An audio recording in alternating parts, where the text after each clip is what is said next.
ఆదికాండము 3వ అధ్యాయము. పాపం ప్రారంభం. దేవుడైన యెహోవా చేసిన సమస్త భూజంతువులలో సర్పము యుక్తిగలదై ఉండెను. అది ఆ స్త్రీతో, ఇది నిజమా? ఈ తోట చెట్లలో దేని ఫలములనైనను మీరు తినకూడదని దేవుడు చెప్పినా అని అడిగెను. అందుకు స్త్రీ, ఈ తోట చెట్ల ఫలములను మేము తినవచ్చును. అయితే తోట మధ్య ఉన్న చెట్టు ఫలములను గూర్చి దేవుడు మీరు చావకుండునట్లు వాటిని తినకూడదనియో వాటిని ముట్టకూడదనియో చెప్పినని సర్పముతో అనెను.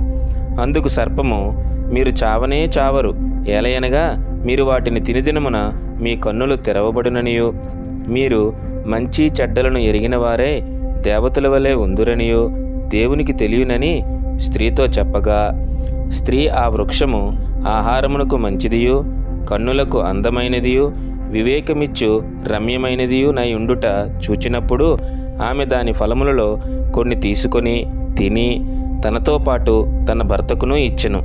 అతడు కూడా తినెను. అప్పుడు వారిద్దరి కన్నులు తెరవబడెను. వారు తాము దిగంబరులమని తెలుసుకొని అంజూరపాకులు కుట్టి తమకు కచ్చడములను చేసుకొనిరి.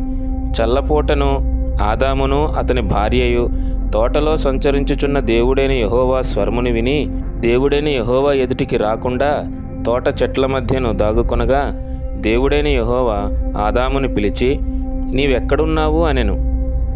అందుకతడు, నేను తోటలో నీ స్వరము వినినప్పుడు దిగంబరునిగా ఉంటిని గనుక భయపడి దాగుకొంటినెను. అందుకాయన, నీవు దిగంబరువని నీకు తెలిపినవాడెవడు? నీవు తినకూడదని నేను నీకు ఆజ్ఞాపించిన వృక్షఫలములు తింటివా అని అడిగెను. అందుకు ఆదాము, నాతో ఉండుటకు నీవు నాకిచ్చిన ఈ స్త్రీయే ఆ వృక్షఫలములు కొన్ని నాకీయగా నేను తింటినెను. అప్పుడు దేవుడైన యెహోవా స్త్రీతో, నీవు చేసినది ఏమిటని అడుగగా స్త్రీ, సర్పము నన్ను మోసపుచ్చినందున తింటినెను.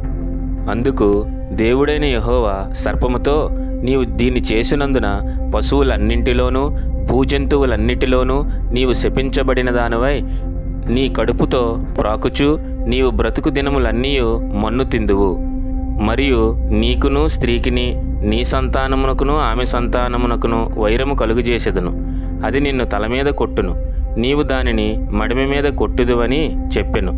ఆయన స్త్రీతో, నీ ప్రయాసమును నీ గర్భవేదనను నేను మిక్కిలి హెచ్చించెదను. వేదనతో పిల్లలను కందువు. నీ భర్త ఎడల నీకు వాంఛ కలుగును, అతడు నిన్ను ఏలునని చెప్పెను. ఆయన ఆదాముతో, నీవు నీ భార్య మాట విని తినవద్దని నేను నీకు ఆజ్ఞాపించిన వృక్షఫలములు తింటివి గనుక నీ నిమిత్తం నేల శపింపబడి ఉన్నది. ప్రయాసముతోనే నీవు బ్రతుకు దినములన్నీ దాని పంట తిందువు. అది ముండ్ల తుప్పలను గచ్చపొదలను నీకు మొలిపించును. పొలములోని పంట తిందువు. నీవు నేలకు తిరిగి చేరు వరకు నీ ముఖపు చెమట కార్చి ఆహారము తిందువు. ఏలయనగా నేల నుండి నీవు తీయబడితివి, నీవు మన్నే గనుక తిరిగి మన్నైపోదువని చెప్పెను. ఆదాము తన భార్యకు హవ్వ అని పేరు పెట్టెను. ఏలయనగా ఆమె జీవము గల ప్రతివానికిని తల్లి. దేవుడైన యెహోవా ఆదామునకును అతని భార్యకును చర్మపు చొక్కాయలను చేయించి వారికి తొడిగించెను. అప్పుడు దేవుడైన యెహోవా, ఇదిగో మంచి చెడ్డల్ని ఎరుగునట్లు ఆదాము మనలో ఒకని వంటి వాడాయను. కాబట్టి అతడు ఒకవేళ తన చెయ్యి చాచి జీవవృక్ష ఫలములను కూడా తీసుకుని తిని నిరంతరము జీవించునేమో అని దేవుడైన యెహోవా అతడు ఏ నేల నుండి తీయబడినో దాన్ని సేద్యపరచుటకును ఏదేను తోటలో నుండి అతన్ని పంపివేశెను.